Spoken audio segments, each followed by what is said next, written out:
सभी जातियों को मिलेगा अधिकार और सम्मान, अखिलेश यादव ने की जाति जनगणना की मांग। छत्तीसगढ़ बन जाएगा कांग्रेस का मजबूत किला, भूपेश बघेल से सत्ता छीन लेगी बीजेपी। यूपी आर्थिक रूप से बना समृद्ध राज्य, सुरक्षा से नहीं होने देंगे खिलवाड़। सीएम योगी का गाजियाबाद का दौरा आज, दौरे से पहले गोरखपुर में लगाया जाता जनता दरबार। सिसोदिया की जमानत याचिका पर एससी में सुनवाई आज, सुप्रीम कोर्ट में ईडी ने पर उठाए थे कई सवाल।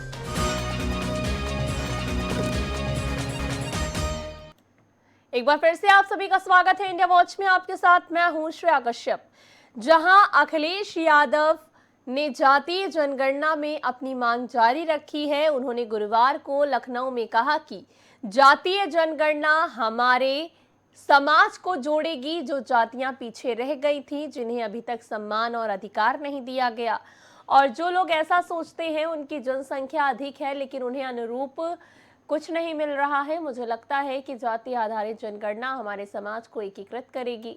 उन्होंने कहा कि इससे सभी जातियों को अधिकार और सम्मान मिलेगा। बाबा साहब भीमराव अंबेडकर ने जो व्यवस्था की थी, उस जाति को आरक्षण दिया था। बिहार में जातीय जनगणना के सर्वे के आंकड़े जारी होने के बाद से अखिलेश यादव जातीय जनगणना की मांग कर रहे हैं। इससे अखिलेश यादव ने बिहार सरकार के जातीय जनगणना सर्वेक्षण के आंकड़े का भी स्वागत करते हुए बीजेपी पर तंज कसा और कहा कि बीजेपी सरकार राजनीति छोड़े और देशव्यापी जातिगत जनगणना करवाए। उन्होंने कहा था कि जातिगत जनगणना 85 से 15 के संघर्ष का नहीं बल्कि सहयोग का नया रास्ता खोलेगी और जो लोग प्रभुत्वकामी हैं बल्कि सबके हक के हिमायती हैं, वो सबका समर्थन भी करते हैं और स्वागत भी।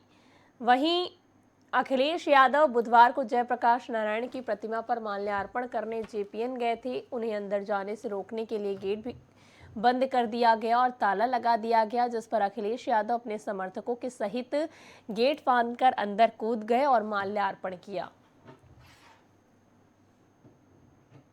क्रांति का नारा दिया और आज डॉक्टर राम मनोहर जी को याद कर रहे हैं, जिन्होंने सत्य वही विचारधारा है जिसको नेताजी लेकर के गए और पूरा जीवन नेताजी ने समाजवाद को आगे बढ़ाने के लिए और समाजवादी सिद्धांतों को जमीन पर लाने के लिए काम किया। आज के दिन जब हम डॉक्टर राम मनोहर जी को याद कर रहे हैं तो ये संकल्प लेते हैं कि उनका दिखाए हुए रास्ते पर और नेताजी के संघर्ष के रास्ते पर हम लोग आगे बढ़ेंगे। आंध्र प्रदेश के गवर्नर ने कहा कि लोहिया जी बात करते थे जाति की, लेकिन आज जनगणना की बात हो रही तो लोग देश तोड़ने की बात कर रहे हैं। किसने भी कहा हो जाति तोड़ो, बाबा साहब भीमराव अम्बेडकर जी की भी कोशिश रही कि जाति व्यवस्था खत्म हो, जाति जनगणना से सामाजिक सद्भावना बढ़ेगी।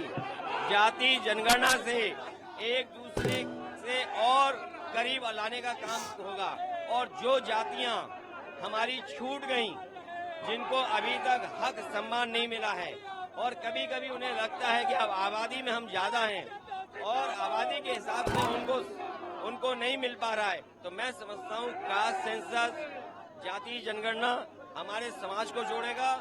और जो व्यवस्था बाबा साहब भीमराव अम्बेडकर जी ने किया था कि जाति के हिसाब से आरक्षण दिया था, जातियों से पिछड़ापन है, जातियां पिछड़ी हैं, इसलिए जाति जनगणना हो जाएगी तो सभी जातियों को हक और सम्मान मिलेगा जो बाबा साहब भीमराव। उत्तर प्रदेश के प्रयागराज जिले के बहुचर्चित सराफा कारोबारी पंकज महिंद्रा के अपहरण कांड के आरोपी माफिया डॉन बबलू श्रीवास्तव को इन दिनों अपनी जान का खतरा सता रहा है। दरअसल अंडरवर्ल्ड डॉन बबलू श्रीवास्तव इन दिनों बरेली जेल में बंद हैं, जिसे सराफा कारोबारी पंकज महिंद्रा के अपहरण कांड में गवाही देने के लिए प्रयागराज लाया जाना है। फिलहाल अब बबलू श्रीवास्तव को प्रयागराज कोर्ट में पेशी पर आने में अपनी जान का डर सता रहा है। ऐसे में बबलू श्रीवास्तव ने बरेली जेल से वीडियो कॉन्फ्रेंसिंग के जरिए पेशी कराने की गुहार लगाई। फिलहाल इसे लेकर बबलू श्रीवास्तव के वकील ने अर्जी भी लगाई थी। वहीं जिला जज की कोर्ट ने उसकी अर्जी खारिज कर दी। जानकारी के अनुसार प्रयागराज की जिला कोर्ट ने बबलू श्रीवास्तव को बुधवार के दिन कोर्ट में हाजिर होकर अपना बयान दर्ज कराए जाने की बात कही थी। वहीं जेल अधीक्षक बरेली की रिपोर्ट में उन्होंने जेल में वीआईपी मूवमेंट के कारण पेशी में असमर्थता जताई थी। आपको बता दें कि साल 2015 में 5 सितंबर की रात दुकान बंद करके घर जाते समय सराफा व्यवसायी पंकज महिंद्रा को बदमाशों ने अगवा कर लिया। बदमाशों ने फिरौती के रूप में सराफा व्यवसायी के परिजनों से 10 करोड़ रुपए की डिमांड की। पुलिस ने मामले में तेजी कार्रवाई करते हुए फतेहपुर जिले से एक फार्म हाउस में छापा मारकर सराफा पंकज महिंद्रा को बचा लिया था।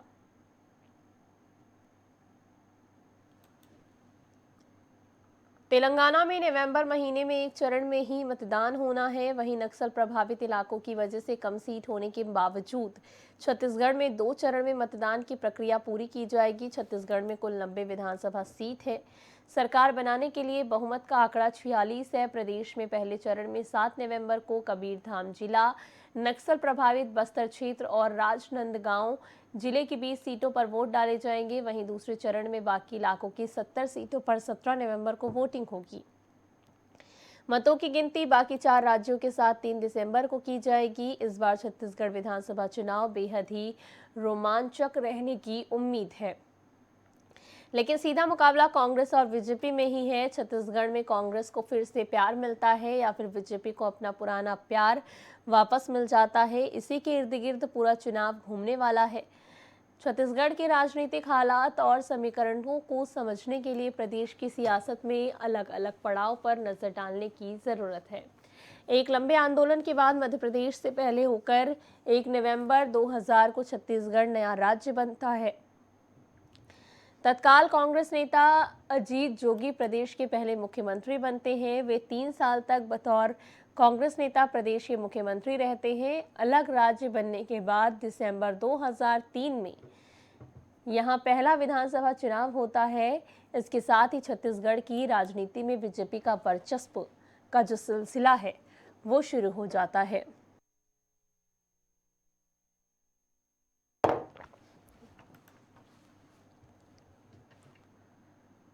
अमेठी जिले के तिलोई थाने के कोची गांव निवासी भाजपा नेता रविंद्र सिंह की चाकू से गोदकर हत्या कर दी गई। पुलिस मौके पर पहुंचकर जांच में जुटी है। कोची गांव निवासी रविंद्र सिंह भाजपा नेता बुधवार की सुबह करीब 9 बजे घर से निकले। शाम तक घर नहीं पहुंचे तो परिजनों ने खोजबीन शुरू की, लेकिन कहीं पता नहीं चला। परिजनों ने फोन कॉल किए लेकिन कोई भी रिसीव नहीं हुए। प्रकरण की जानकारी पुलिस को दी गई। पुलिस ने मामले की जांच शुरू की। इसके बाद भाजपा नेता का शव गांव में ही एक व्यक्ति के टीन शेड के कमरे में बरामद किया गया। उस पर चाकुओं से वार किया गया। पुलिस ने शव को कब्जे में लेकर पोस्टमार्टम के लिए भेजा। मौके पर एसपी डॉक्टर इल्मा रांझी भारी पुलिस बल के साथ मौजूद है। एसपी ने बताया कि जांच की जा रही है।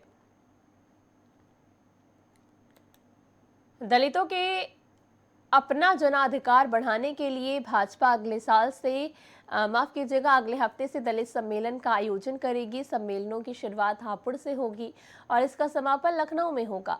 अनुसूचित जातियों में पैठ बढ़ाने के लिए भाजपा ने प्रदेश के सभी 6 संगठनिक क्षेत्रों में दलित सम्मेलन आयोजित करने की योजना बनाई है। भाजपा दलित सम्मेलन की शुरुआत पश्चिम क्षेत्र से करेगी। पहला दलित सम्मेलन हापुड़ में 17 अक्टूबर को होगा। इसके बाद ब्रज राज्य में 19 अक्टूबर को अलीगढ़ में सम्मेलन आयोजित किया जाएगा। कानपुर क्षेत्र का सम्मेलन कानपुर के रेलवे ग्राउंड में 28 अक्टूबर को आयोजित होगा। काशी क्षेत्र का सम्मेलन 29 अक्टूबर को प्रयागराज में होगा। गोरखपुर क्षेत्र का सम्मेलन गोरखपुर में 30 अक्टूबर को होगा। अवध क्षेत्र का सम्मेलन लखनऊ के रमाबाई अंबेडकर मैदान में 2 नवंबर को आयोजित होगा। वहीं कई सम्मेलन में राष्ट्रीय अध्यक्ष जेपी नड्डा, केंद्रीय गृह मंत्री अमित शाह व केंद्र सरकार के मंत्री भी शामिल होंगे। इन सम्मेलन में राज्य सरकार में अनुसूचित जाति के मंत्रियों तथा दलित समुदाय के सांसद विधायकों को मौजूद रहने के निर्देश दिए गए। प्रत्येक विधानसभा क्षेत्र से अनुसूचित जाति से ताल्लुक रखने वाले कम से कम 2000 कार्यकर्ता व समर्थकों को लाने का निर्देश दिया गया है। उत्तर प्रदेश के मुख्यमंत्री योगी आदित्यनाथ ने लघु उद्यमियों के प्रोत्साहन का विशेष ध्यान देने का जिक्र करते हुए बुधवार को कहा कि राज्य सरकार के प्रयासों से उत्तर प्रदेश जैसा बीमारू राज्य समृद्ध बन पाया है। योगी आदित्यनाथ ने आगरा में आयोजित उत्तर प्रदेश उद्यमी महाअधिवेशन को मुख्य अतिथि के रूप में संशोधित करते हुए कहा कि उनकी सरकार आने के बाद से लघु उद्योग से जुड़े उद्यमियों के प्रोत्साहन के लिए कई कदम उठाए गए हैं। वहीं डिजाइन, तकनीकी, पैकेजिंग एवं बाजार मुहैया कराने में सरकार ने मदद की है और कहा है कि नया उद्योग लगाने पर उद्यमी को पहले 1000 दिन तक कोई भी अनापत्ति प्रमाण पत्र नहीं लेना होता है। इसके साथ ही उन्होंने कारोबारी सुगमता बढ़ाने में संबंधित कदमों का भी उल्लेख किया है। उन्होंने कहा कि राज्य सरकार ने बढ़िया ढांचागत आधार तैयार करने के साथ निवेशकों को आकर्षित करने के लिए वैश्विक निवेशक सम्मेलन भी आयोजित किया है। सीएम ने साथ ही कहा कि हम सुरक्षा के साथ किसी भी प्रकार का खिलवाड़ नहीं होने देंगे और उत्तर प्रदेश देश का पहला राज्य है जिसने एमएसएमई उद्यमी को भी रजिस्ट्रेशन के साथ जोड़ करके उसको सुरक्षा बीमा का कवर दिया है।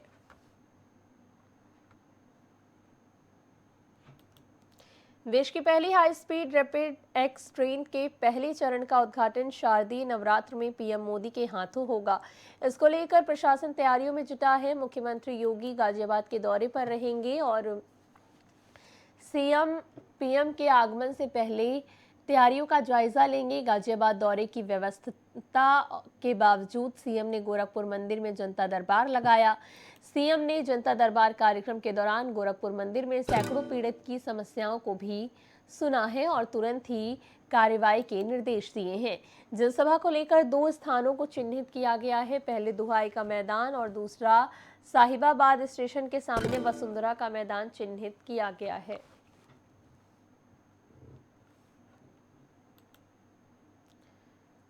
शराब घोटाले मामले में आम आदमी पार्टी के पूर्व डिप्टी सीएम मनीष सिसोदिया की जमानत याचिका पर सुप्रीम कोर्ट में आज सुनवाई होगी। इससे पहले 5 अक्टूबर को जांच एजेंसी प्रवर्तन निदेशालय ईडी से सुप्रीम कोर्ट ने सिसोदिया के खिलाफ सबूत मांगा था। यदि सिसोदिया को पैसा मिला तो पैसा किसने दिया, वहां तक कैसे पहुंचा, इसका जवाब सुप्रीम कोर्ट ने मांगा था। आपको बता दें कि उन्होंने सुप्रीम कोर्ट में 2 याचिकाएं दाखिल की हैं जिनमें दिल्ली हाई कोर्ट के जमानत नहीं दिए जाने के फैसले को चुनौती दी गई है और सुप्रीम कोर्ट ने ईडी पर कई सवाल भी उठाए हैं क्योंकि पैसे देने वाले बहुत लोग हो सकते हैं और कोई ज़रूरी नहीं है कि ये सब शराब से ही जुड़ा हो। आज मनीष सिसोदिया की जमानत याचिका पर सुप्रीम कोर्ट में सुनवाई होगी। पिछली सुनवाई में सुप्रीम कोर्ट ने ईडी से सबूत के बारे में भी पूछा था जिसमें सुप्रीम कोर्ट ने ईडी पर कई सवाल उठाए थे और मनीष सिसोदिया की जमानत याचिका पर सुप्रीम कोर्ट में सुनवाई होगी। पीएम मोदी गुरुवार को उत्तराखंड के 1 दिवसीय दौरे पर पहुंचे। प्रधानमंत्री उत्तराखंड के कुमाऊं क्षेत्र में कई परियोजनाओं का आधारशिला रखेंगे और एक जनसभा को संबोधित करेंगे। पीएम कार्यालय से प्राप्त जानकारी के अनुसार मोदी अपने दौरे की शुरुआत जोलिंग कोंग में भगवान शिव के धाम आदि कैलाश चोटी के दर्शन के साथ करेंगे। वहीं इसे और अधिक गति प्रदान करने के लिए मैं पिथौरागढ़ में कई परियोजना का उद्घाटन और शिलान्यास करूंगा। वहीं आध्यात्मिक रूप से महत्वपूर्ण पार्वती कुंड के दर्शन और जागेश्वर धाम में पूजा को लेकर के भी प्रधानमंत्री मोदी उत्सुक हैं। अवैध तरीके से जुटाई गई संपत्ति पर बरेली प्रशासन की टेढ़ी नजर है। सटोरियो, भूमाफिया, खनन माफिया, दवा माफिया, तस्कर और अपराधियों के खिलाफ गैंगस्टर एक्ट में मुकदमा दर्ज कर अवैध संपत्ति को जब्त करने का अभियान चलाया जा रहा है। जिलाधिकारी के आदेश पर तस्कर और गैंगस्टर की अवैध रूप से करोड़ों रुपए की अर्जित संपत्ति पर जब्तीकरण की कार्रवाई की गई। शराफत हुसैन फतेहगंज पश्चिमी थाना क्षेत्र के वार्ड 12 का रहने वाला है। एनडीपीएस के 9 मुकदमों में अभियुक्त शराफत हुसैन स्मैक तस्करी से करोड़ों का मालिक बन गया था। जिलाधिकारी के आदेश पर टीम भारी संख्या में अवैध संपत्ति को जब्त करने मौके पर पहुंची। अचानक बड़ी संख्या में पुलिस जवानों और अधिकारियों के पहुंचने से हड़कंप की स्थिति बन गई है। मकानों में 1-2 मंजिला और दूसरा 5 मंजिला है। स्मैक तस्कर शराफत हुसैन की कुर्क की गई संपत्ति कुल 1.31 करोड़ आकी गई है। वहीं आपको बता दें कि प्रशासन की कार्रवाई से जिले में अवैध तरीके से संपत्ति बटोरने वालों की बेचैनियां बढ़ गई हैं। डॉक्टर राम मनोहर लोहिया की पुण्यतिथि है आज। इसी पर समाजवादी पार्टी के प्रमुख और उत्तर प्रदेश के पूर्व मुख्यमंत्री रह चुके अखिलेश यादव आज माल्यार्पण करते हुए उन्हें श्रद्धांजलि दी है। इसी पर सपा महासचिव शिवपाल यादव का बयान सामने आया और उन्होंने कहा कि हम लोहिया के आदर्शों पर चल रहे हैं, हमें जेपी की प्रतिमा पर माल्यार्पण करने से रोका। वहीं कल हमें जेपी एनआईसी कार्यक्रम में शामिल होने नहीं दिया जा रहा था, टीना वगैरह लगा कर घेरा कर दिया गया था। सबका हक बनता है कि अपने महान पुरुषों को याद करें, भाजपा सरकार तानाशाही कर रही है। अखिलेश यादव आज डॉक्टर राम मनोहर लोहिया की पुण्यतिथि पर माल्यार्पण किया। 10:30 बजे लोहिया पार्क में सपा अध्यक्ष ने पहुंचे और वहां पहुंचकर प्रतिमा की पर उन्होंने माल्यार्पण किया है। लोहिया पार्क में समाजवादी पार्टी के बड़ी संख्या में नेता और कार्यकर्ता मौजूद रहे। बता दें आपको कि डॉक्टर राम मनोहर लोहिया की पुण्यतिथि पर अखिलेश यादव ने माल्यार्पण किया है। उनकी प्रतिमा पर अखिलेश ने भव्य तरीके से माल्यार्पण किया। वे अपने कार्यकर्ताओं से मुलाकात किए, फिर वहां माल्यार्पण कार्यक्रम की शुरुआत की। बीते दिन लोकनायक जयप्रकाश नारायण की जयंती पर जेपीएनआईसी कार्यक्रम में पहुंचे थे। वहां अखिलेश ने बड़ी संख्या में अपने नेताओं और कार्यकर्ताओं के साथ जेपीएनआईसी पहुंचे। वहां पहुंचने के बाद अखिलेश यादव जेपी की प्रतिमा पर माल्यार्पण करना चाहते थे, लेकिन अखिलेश को इजाजत नहीं दी गई। उन्होंने भाजपा पर निशाना साधते हुए कहा कि किसी महान व्यक्ति की प्रतिमा पर कोई माल्यार्पण क्यों नहीं कर सकता है। खबर मुरादाबाद से है, जहां एसएसपी कार्यालय के सामने एक परिवार 2 महीने से धरने पर बैठा हुआ है। सुनवाई न होने के कारण और धरने पर बैठे बैठे बुखार आ जाने की वजह से पीड़ित परेशान हो गया। पीड़ित का आरोप है कि पुलिस वाले मेरे बयानों में हेराफेरी कर मुझे गुमराह कर रहे हैं। मुझे धरने पर बैठने का टाइम हो गया है, जिसके कारण मुझे बुखार आ गया। पीड़ित का कहना है कि अगर मेरी कोई सुनवाई नहीं होती तो मैं एसएसपी कार्यालय के सामने अपना दम तोड़ दूंगा। सड़क पर लेटे इस व्यक्ति को देख लोगों की भीड़ लग गई। थाना सिविल लाइंस पुलिस ने मौके पर पहुंचकर उस व्यक्ति को उठाया और अपने साथ ले गए। सुभाष क्यों लेट हो तुम? साहब हमारी बेटी के इंसाफ के लिए लेटे हुए, अपनी बेटी के इंसाफ के लिए लेटे हुए हैं हम। हमारी बेटी को आज तक 6-7 महीने हो गए, इंसाफ नहीं मिल पा रहा है और हम 2 महीने से धरने पर पड़े हुए हैं।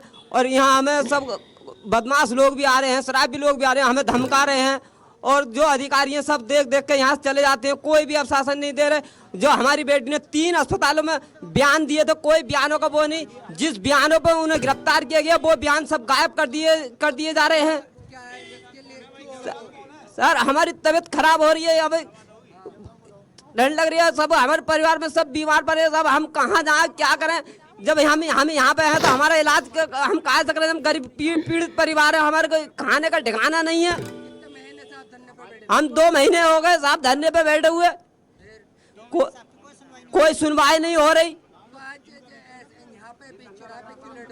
साहब यहाँ पे इस वजह से लेटे हुए हैं, यहाँ अस्पताल में ही मरना है, यहाँ पे भी मरना है। जब हमारी सुनवाई नहीं हो रही तो हमें कहीं तो मरना ही है, तो इस वजह से यहीं मर जाए हम। जब इंसाफ नहीं मिल लिया तो हम एसएसपी कप्तान साहब के कार्यालय पे लेटे हुए हैं। पता नहीं क्यों नहीं, दबंगों नेताओं के द्वारा सुनवाई नहीं हो रही। नेताओं ने कह दिया उनसे, तो नेताओं की सुनने हमारी तो कोई सुनवाई नहीं हो रही। क्या नाम है आपका? सब सुभाष नाम है। खबर झांसी से है, जहां मजदूरों से भरी पिकअप लोडर कुंडिया से टकरा कर पलट गई है। इस घटना में 1.5 दर्जन मजदूर घायल हो गए हैं। घटना की सूचना पाते ही मौके पर पहुंची पुलिस ने घायलों को निजी अस्पताल और मोर ट्रामा सेंटर में इलाज के लिए भर्ती कराया। मौके पर पहुंचे एसडीएम परमानंद सिंह ने घायलों को बेहतर स्वास्थ्य सेवाएं उपलब्ध कराते हुए घायलों का हालचाल जाना। आपको बता दें कि पूरा मामला पोस्ट थाना क्षेत्र का है। हमारा किशोरी प्रसाद जी, कितनी सब में भरे थे? 50 आदमी। कहाँ जा रहे थे? भदरवारा। कहाँ से कहाँ जा रहे थे? बाबई से भदरवारा। क्या करने जा रहे थे? अब मजदूरी करने जा रहे थे। कल का कितनी जनीमान से भरी थी इसमें? मूंगफली मजदूरी करने जा रहे थे। कितने लोग आपे वाले भरे हैं आपको लोडर? 50। और कितने लोग घायल हैं? काफी लोग घायल हैं सब। क्या नशे के हालत में था ड्राइवर? अब नशे की हालत में हम पास में तो बैठे नहीं है, हम तो पिछाई हम गाड़ी हम बैठे थे। क्या ये परिवहन की लापरवाही है क्या? लापरवाही चला रहा था वो तो, तू आप और इतनी जनी क्यों बैठे हो? इतनी जनी लापरवाही चला रहा था वो। पाए बैठे जो कह रहा है तो अब हम कि कल से पलटाई कि का करो। ठकराई से पलटा ही हुआ और का देखिए बाबई गांव से कुछ लोग गुरसराय की तरफ जा रहे थे पिकअप गाड़ी से, और उसमें जो है एक मोड़ के बाद पुलिया आई थी तो अनियंत्रित होकर के गाड़ी उसमें टकरा गई और उससे जो है पिकअप पलट गई। तो उसमें सवार लगभग 1 दर्जन के आसपास लोग घायल हो गए थे और उसमें से 11 लोगों को यहाँ पर CSC मोट में लाया गया था। तो 1-2 लोग जिनको बहुत हल्की फुल्की चोट थी तो घर चले गए हैं। बाकी 7 लोगों को जो है झांसी मेडिकल कॉलेज के लिए एहतियातन रेफर किया गया है। हालांकि बहुत गंभीर उनकी स्थिति नहीं है, लेकिन थोड़ा सा उनको हेड इंजरी की आशंका थी और कुछ लोगों को जो है हड्डी में चोट की आशंका थी, तो एहतियातन उनको मेडिकल कॉलेज झांसी भेजा गया है। बाकी अभी 2-3 लोग और यहाँ पर हैं, उनकी निगरानी की जा रही है और यहाँ की टीम अगर निर्णय लेगी कि उनको भी रेफर किया जाएगा तो फिर आगे कार्रवाई की जाएगी। कौन लोग बताया यार, कहाँ किस लिए जा रहे थे? ये बताया जा रहा है कि बाबई से गुरसराय ये मजदूर वर्ग के लोग हैं और मूंगफली की फसल चूँकि इस समय निकाली जा रही है तो उसी के सिलसिले में लोग जा रहे थे और उसी में गाड़ी अनियंत्रित होकर पलट गई थी। क्या नाम है आपका, कहाँ के? पुष्पेंद्र कुमार, ग्राम बाबई। अच्छा, क्या घटना हो गई है आपको? वो ये गाड़ी बहुत तेज़ चला रहे थे, उनसे बोला स्लो करो, वो बोला नहीं स्पीड में चलेगी, तो सीधा उन्होंने बम्बिया में मार दिया। कौन सी गाड़ी थी? पिकअप। कितने लोग थे उसमें 40 लोग। आदमी थे या महिलाएं? महिलाएं। आदमी 4-5 लोग थे, सब महिलाएं। महिलाएं थी। हाँ। कहाँ से कहाँ जा रहे थे आप लोग? गुरसराय के आगे भदौर आ रहा है। किस लिए जा रहे थे? ये मजूरी करने, मूंगफली खाने। बग्राम बाबई। गाड़ी पलट गई फिर? हाँ। फिर यहाँ के किस चीज़ से लाए गए? एम्बुलेंस से। कहाँ पर भर्ती किया? मोट। डॉक्टर क्या बता रहे हैं यहाँ से? यहाँ तो झांसी डेफर करेंगे सभी को? जितने घायल बता रहे लगभग 15 लोग हैं। 15 लोग? हाँ अभी 5-6 15 लोग हैं। 15 लोग से ऊपर होंगे? ऊपर ही होंगे, कम नहीं होंगे। खबर पीलीभीत से है, जहां एक मजदूर की करंट वाले तार की चपेट में आने से मौत हो गई है। ग्रामीणों ने कई मांगों को लेकर मजदूर के शव को सड़क पर रखकर हाईवे जाम कर दिया है। दरअसल मंगलवार शाम मृतक खेत के घास लेने गया था। खेत में लगे करंट वाले तार की चपेट में आने से ग्रामीण की खेत में तड़प तड़प कर मौत हो गई है। सुबह जब परिवार वालों ने अमरपाल का शव खेत में पड़ा देखा तो पूरे मामले की सूचना पुलिस को दी। सूचना पर पहुंची पुलिस ने शव को पोस्टमार्टम के लिए भेजा। इस दौरान ग्रामीण ने मुकदमे एवं मुआवजे की मांग करते हुए पुलिस से गुहार लगाई थी, लेकिन पूरी मांग न होने पर ग्रामीणों ने गुरुवार सुबह शव को बीसलपुर दियूरिया हाईवे पर रखकर सड़क को जाम कर दिया है। ये धरना दिया गया सब रखा के, इसमें क्या चाह रहे हैं आप? हम ये चाह रहे हैं कि हमारे तेरा भाई जिसकी डेथ हुई है उसको न्याय मिले। उसकी जिस तरह से जिस कंडीशन में डेथ हुई, सारी रिस्पॉन्सिबिलिटी उस व्यक्ति की है जिसने हाई पावर का करंट अपने खेत में लगा रखा है। अब गाय के लिए जरा सा चारा लेने गया और उसकी वहीं डेथ हो गई। इतना हाई पावर का करंट लगाने की जरूरत क्या है? जब जिम्मेदारी तुम्हारी है तो मुआवजा भी तुम्हें देना पड़ेगा।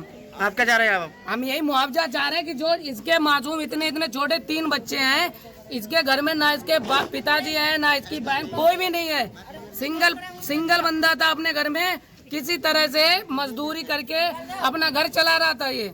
अब उसकी डेथ हुई है। अब हम चाह रहे हैं कि इसको न्याय मिल जाए। अब हम तहरीर देने जा रहे हैं, हमारी तहरीर थाने में ली नहीं जा रही है। वहाँ अपनी मन की तहरीर लिखवा के अंगूठा ले लिया जा रहा है। ये सारी चीजें हो रही हैं वहाँ पे। इसका रीजन क्या है वो अभी विधायक जी आएंगे, वो पूछताछ करेंगे, हमें तो कोई जवाब। आप बोल रहे हैं कि भैया कि आप जो तहरीर दो। कल कहाँ थे जब हमने 4 बार तहरीर लिखी गई थी? हमने 3 घंटे वहाँ थाने में बैठे हम, तब कोई सुनने वाला नहीं था कि जो तहरीर दी वो हमारी वापस कर दी। बाद में अपनी मर्जी से तहरीर लिखवा के उस पर अंगूठा ले लिया गया हम लोगों का। वही तहरीर जब हमने कहा हम तहरीर नहीं देंगे, अभी जब आप हमारी मर्जी से ले नहीं रहे हो तो हमसे कहा गया अगर आप तहरीर नहीं देंगे तो वहाँ पे पोस्टमार्टम नहीं होगा तुम्हारा। हमने सोचा चलो भैया पोस्टमार्टम तो कराना ही है, इसलिए हमने जो भी इन्होंने तहरीर लिख के दी उस पर अंगूठा लगवा दिया। आज यूपीसीसी के प्रदेश मुख्यालय पर पूर्व सैनिक विभाग के पदाधिकारियों एवं जिला शहर अध्यक्षों की एक महत्वपूर्ण बैठक विभाग के chairman air marshal retire Ashok Kumar Goyal की मौजूदगी में की गई। प्रेस वार्ता। राजधानी लखनऊ में आज प्रेस कॉन्फ्रेंस मुख्यालय में पूर्व सैनिक विभाग के प्रदेश पदाधिकारियों एवं जिला अध्यक्षों की एक बैठक आयोजित की गई। Air marshal retired Ashok Kumar Goyal की अध्यक्षता में आगामी लोकसभा चुनावों को लेकर चर्चा की गई। उन्होंने कहा कि विधानसभा चुनावों में जिन उम्मीदवारों ने तैयारी की थी लेकिन उनको टिकट नहीं मिला था, लोकसभा चुनाव में उनको टिकट दिया जाना चाहिए। बीजेपी सरकार में सैनिकों की उपेक्षा हो रही है और देश की सुरक्षा को लेकर लापरवाही की जा रही है। उन्होंने कहा कि जिन आतंकवादियों को हमारे सैनिकों ने जान की बाजी लगाकर पकड़ा था, उनको 13 दिसंबर 1989 तत्कालीन सरकार ने छोड़ दिया। कश्मीरी पंडितों को भी 1990 में कश्मीर छोड़ने पर मजबूर किया गया, अभी तक निष्कासित है। यही नहीं, 18 सितंबर 2016 को पठानकोट वायुसेना स्टेशन पर भारी मात्रा में गोला बारूद असलहा से लैस आतंकी हमला हुआ। जवानों की शहादत हुई, जिस पर भाजपा सरकार द्वारा लोकसभा चुनाव में इस शहादत का चुनावी लाभ लिया, जिस पर सवाल हुए। उन्होंने वर्तमान सरकार द्वारा सैनिक भर्ती में अग्निवीर योजना का भी विरोध किया और कहा कि इससे सेना कमजोर हो रही है। ग्राउंड जीरो रिपोर्ट में बस इतना ही। देश और दुनिया की तमाम खबरों के लिए देखते रहिए इंडिया वॉच। नमस्कार।